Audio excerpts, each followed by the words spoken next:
Hoy estoy con una mujer inspiradora que os voy a decir es enormemente generosa porque cada vez que le he pedido algo en esta casa, porque ella es la directora general de la Fundación Ortega Marañón, siempre me ha dicho sí.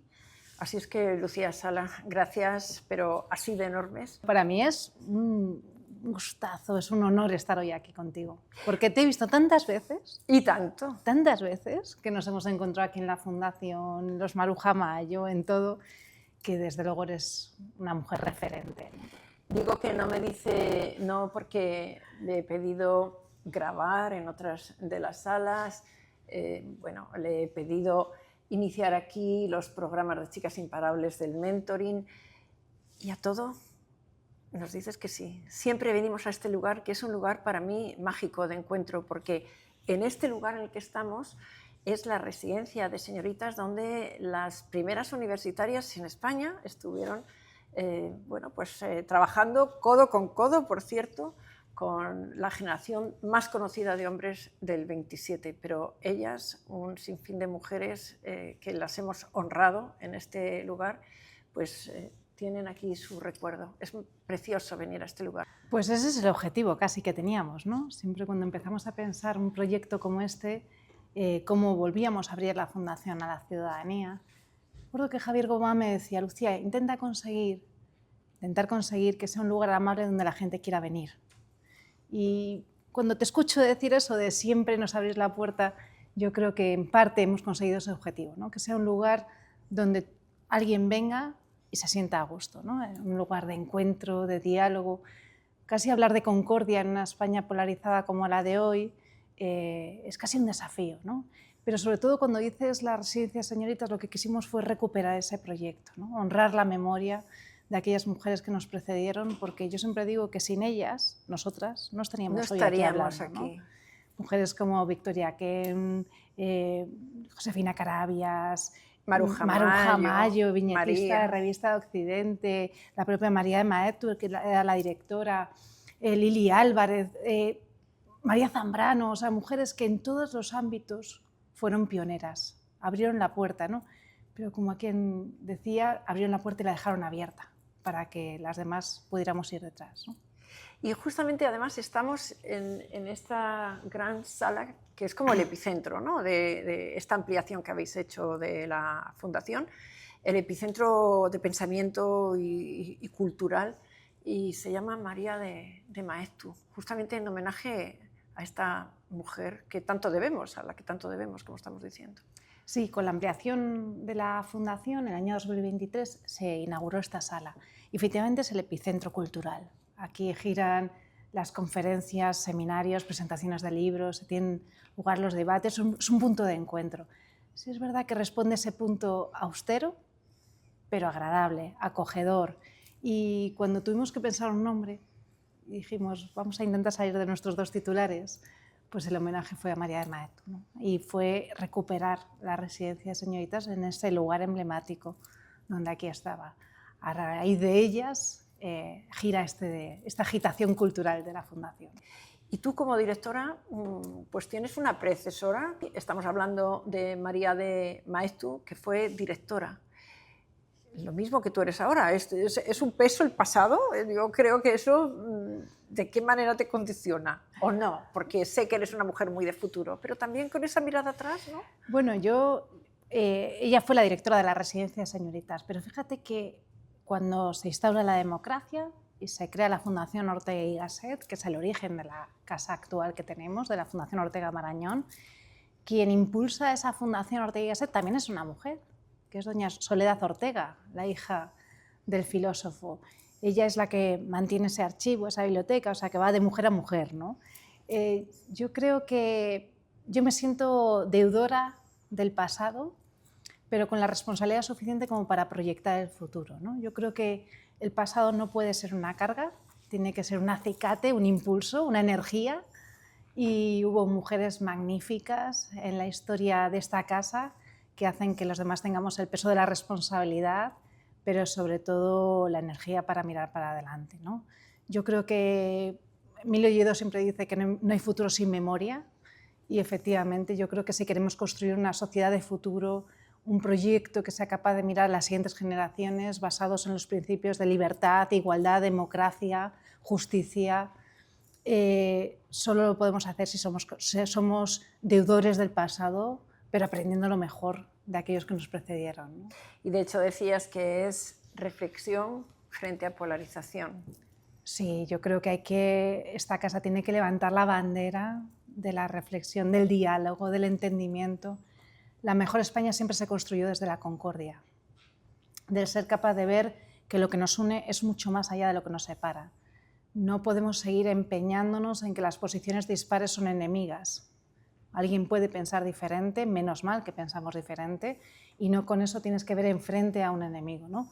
Yo creo que lo que nos une como país, como sociedad, como aquellos que tienen la vocación pública de construir una sociedad mejor, es muchísimo más fuerte de aquello que se empeña todo el mundo en separar, ¿no? Hay demasiado ruido mediático, demasiado ruido social para afianzar los pilares básicos para construir un proyecto de sociedad mejor, ¿no? Te oigo hablar, me encanta, porque pienso como tú también, pero suena un poco ya utópico. Por cierto, hemos venido aquí pasando por, y lo estoy viendo, el Jardín de las Utopías, pero qué maravilla, me ha dicho Federico Buyolo que se llama así esto, el Jardín de las Utopías, es que, sí, claro, entras aquí, esto es un lugar mágico. Esperemos que siga siendo un lugar mágico, pero yo creo que sí, que tú dices, hay mucho ruido, ¿no? Parece que es una utopía, ¿no?, hablar de esto. Yo creo que es necesario, es absolutamente pertinente en el momento de hoy, ¿no? Decíamos, hoy parece que es más difícil que antes. No lo sé, la España de hace 50 años no era fácil. En todos los términos, en todos los parámetros, la España de hoy es mejor que la España de hace 50 años. En términos de igualdad, de derechos sociales, de crecimiento económico, de educación, sanidad, principios básicos de un Estado de Derecho, es mucho más fuerte hoy que antes. De libertad para decir lo que estás diciendo. Efectivamente. Por lo tanto, no debería ser más difícil ahora que antes. Lo que pasa es que yo siempre invoco aquí que esta casa es la casa del pensamiento y del pensamiento crítico, ¿no? Hace poco, ¿no?, cuando se clausuraba el curso con los estudiantes, yo decía, espero que os hayáis ido con la capacidad de pensar y de analizar la información que os llega, ¿no? Siempre cuento que cuando tú y yo éramos más pequeñas, nosotras, para poder acceder a cualquier información, teníamos que irnos a la biblioteca del barrio, que era un vertebrador cultural y de educación bestial, no ha habido nada como eso a nivel local, o teníamos que irnos a las enciclopedias que todos nuestros padres compraban con el círculo de lectores a crédito, ¿no?, claro, y que estaban en todos los salones de nuestras incluso casas. Incluso por fascículos. Por fascículos. Qué ilusión cuando se encuadernaba, ¿verdad? Y te llegaba un tomo y luego todo eso estaba allí, ¿no? Era mucho más difícil el acceso a la información, pero cuando llegabas, la información era asimilable al conocimiento. A día de hoy, los chavales que estudian con nosotros en el instituto universitario tienen un dispositivo móvil en el bolsillo que tiene acceso a una información que nosotros no nos podíamos ni imaginar con su edad, ni imaginar. Pero, sin embargo, es mucho más difícil discriminar entre información y conocimiento. Y para eso es necesario una capacidad de análisis, de pensamiento crítico, para poder discernir entre lo que es información y conocimiento, lo que es verdad, media verdad o incluso mentira, ¿no? Porque incluso información versus desinformación, ya luego llegamos al conocimiento. Pero, efectivamente. Pero imagínate, muchas veces todo es tan fluido, tan líquido, a veces gaseoso, que no llegas al conocimiento, pero no siempre partes de la información. Te preocupan los jóvenes mucho, me imagino. Me preocupa porque además, de hecho, ves, o sea, primero no podemos dar nada por conquistado. Todo se puede volver atrás. La democracia, la libertad, la justicia, lo que hablábamos antes, los principios básicos donde hemos construido el mayor invento de la sociedad avanzada, que es el Estado de Derecho, se puede ir de un día para otro. Por lo tanto, sí me preocupa qué legado estamos transmitiendo a los jóvenes, qué capacidad de análisis. Me preocupa una sociedad en la que cada vez vamos más al individualismo, se pierde el sentido de lo común, de lo comunitario, el mundo como aldea global. O sea, tú formas parte de una comunidad y por lo tanto tienes derechos, pero también tienes deberes. Tienes una corresponsabilidad de cómo le va al vecino y de cómo nos va a todos. Y, o sea, por ejemplo, esa pérdida, ¿no?, de la cooperación internacional, de la visión de que tu vecino del país del sur le vaya mejor, es que a ti te va a ir mejor. Esa forma de entender el mundo de forma más individual que ahora se impera, ¿no?, en esos nacionalismos, independentismos, patriotismos mal entendidos desde mi punto de vista, me preocupa qué aldea global vamos a dejar, ¿no? Es que es como que todo se va haciendo más pequeño, ¿no? Porque al final vamos a ese individualismo que tú decías, al yo, pero has hablado de territorialismos pequeños también, ¿no? O sea que al final es meterte casi en el origen otra vez. Esa es una preocupación grande, yo creo, como sociedad, que impide el multilateralismo, la cooperación y otros avances que, bueno, creíamos haber construido tras la Segunda Guerra Mundial y ahora que parece se van desvaneciendo.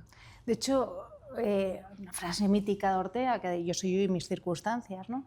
Para mí es más importante la siguiente parte de la frase, ¿no? Si no la salvo a ella, no me salvo yo. Es que la tengo aquí. Y la tienes ahí. Es que la tengo en esta taza.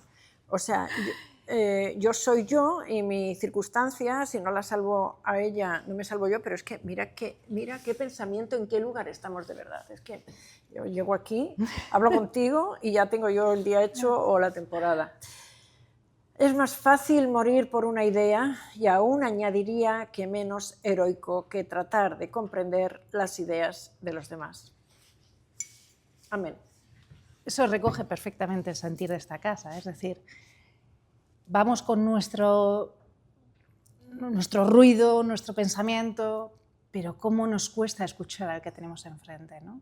Probablemente en todos estos que salen mediáticamente como en las antípodas del pensamiento, si fueran capaces de escucharse los unos a los otros, probablemente descubrirían que hay mucho más en común de lo que nos separa, ¿no? Oye, ¿qué hace una bióloga dirigiendo y hablándome así tan maravillosamente bien?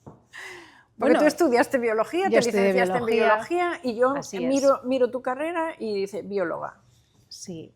Bueno, esta casa, con dos titulares como los que tiene, de Ortega y Marañón, es el ejemplo de que la ciencia y el pensamiento no pueden ir separados, ¿no? Y si algo hemos aprendido después del COVID es que esto de las ciencias y las letras era una separación que teníamos cuando éramos adolescentes nosotros, pero que el mundo dista mucho de esa realidad, ¿no?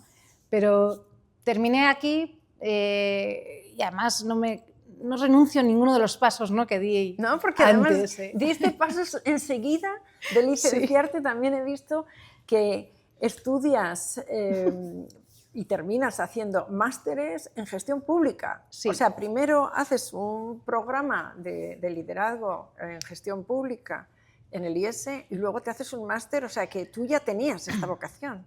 Ahí haces esa mezcla. Hombre, sí, creo que hay algo que yo podría decir que ha sido como el eje de mi carrera profesional, es la vocación del sentido de lo público, ¿no? Y entendiendo lo público, no la administración pública, ¿no?, sino este espacio que yo siempre llamo las fundaciones como ese espacio para público, ¿no?, ese engranaje entre el sector privado y el sector público. Sociedad civil. Sociedad civil. No existe una democracia avanzada sin una sociedad civil fuerte, con mecanismos de participación estables, con proyección y que sean capaces de influir, en el buen sentido de la palabra, en las decisiones políticas, entendiendo la política como la común entre los ciudadanos, ¿no? No como partidos políticos, sino política en su amplio sentido de la palabra. Entonces, eso es verdad que es algo que ha marcado siempre, ¿no?, desde que estudié la carrera, que trabajaba en colectivos vulnerables, a la parte de cooperación internacional para el desarrollo, que tuve la oportunidad de conocer toda América Latina, y luego estar en un espacio como esta fundación que creo que, bueno, que es un espacio singular a cuidar en la España de hoy, ¿no? Siempre digo que las fundaciones tienen como misión revertir a la sociedad parte de su patrimonio. Las grandes fundaciones financieras revierten parte de los intereses de los bancos. Las grandes fundaciones patrimoniales revierten a la sociedad parte de ese patrimonio de las familias que proyectan, que forman parte de esa fundación.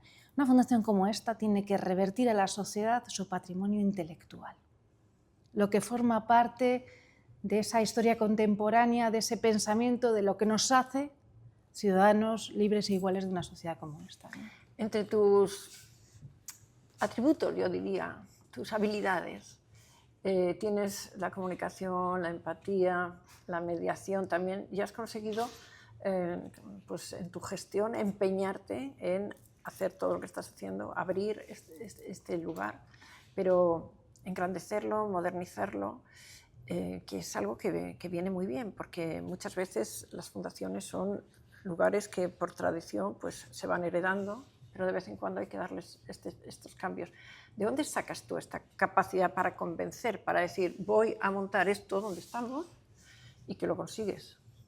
Bueno, primero porque no soy yo, es decir, es un trabajo en equipo. Primero con un equipo profesional que hace posible que el día a día de esta casa sea una realidad, un equipo con una identidad en el proyecto que es admirable, un patronato, un presidente con el que trabajo magníficamente bien, como es Gregorio Marañón, y que además somos el ejemplo de trabajo intergeneracional, hombre-mujer, pero que tiene una capacidad de dejar hacer, ¿no? Y de acompañar, de sentirte respaldada, ¿no? De sentirte querida, que yo creo que es importante, ¿no? Yo creo que este proyecto solo se construye desde la humildad, de saberte heredero de un legado que solo es fruto de muchos que precedieron, muchos que impulsaron y otros muchos que crearon el proyecto, ¿no? Pero que hay que traerlo al siglo XXI. Es decir, no podíamos seguir manteniendo la fundación de hace 50 años, sino que hay que traerla al siglo XXI porque tenemos la responsabilidad de tener que llegar a las siguientes generaciones. Pues dentro de esa transformación has impulsado también unos premios que a mí me llena de orgullo haber sido distinguida con ellos, pero sobre todo para destacar la tarea de las mujeres. Estáis trabajando en igualdad, con un reconocimiento desde diferentes esferas muy notable, que yo creo que sois referencia también en eso. Es un impulso positivísimo, lo veo yo. Pues mira, los premios Maruja Mayo nacieron desde la vocación de identificar a las Maruja Mayo de hoy.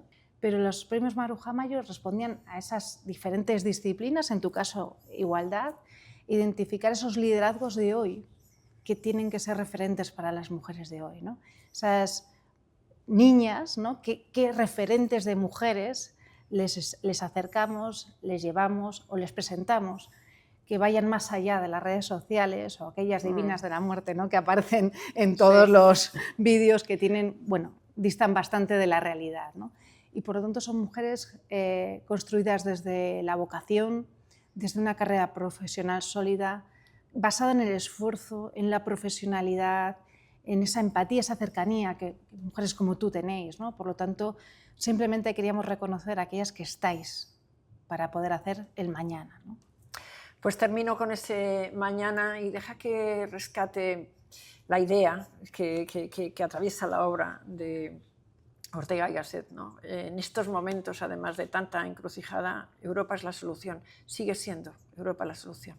Yo creo que más que nunca hoy Europa es la solución. Yo creo que cuando, por ejemplo, tú escuchas o lees, ¿no?, el discurso de Ortega en septiembre del año 40 sobre la necesidad de meditar, de pensar una Europa en ese momento, y escuchas, por ejemplo, el discurso de Mario Draghi el otro día, justo en Italia, en una conferencia, te das cuenta que son tan coincidentes, es tan actual el pensamiento de Ortega hoy, ¿no? Siempre decimos que tienen esa capacidad de actualidad anticipada, es decir, eran capaces de acercar lo que iba a pasar.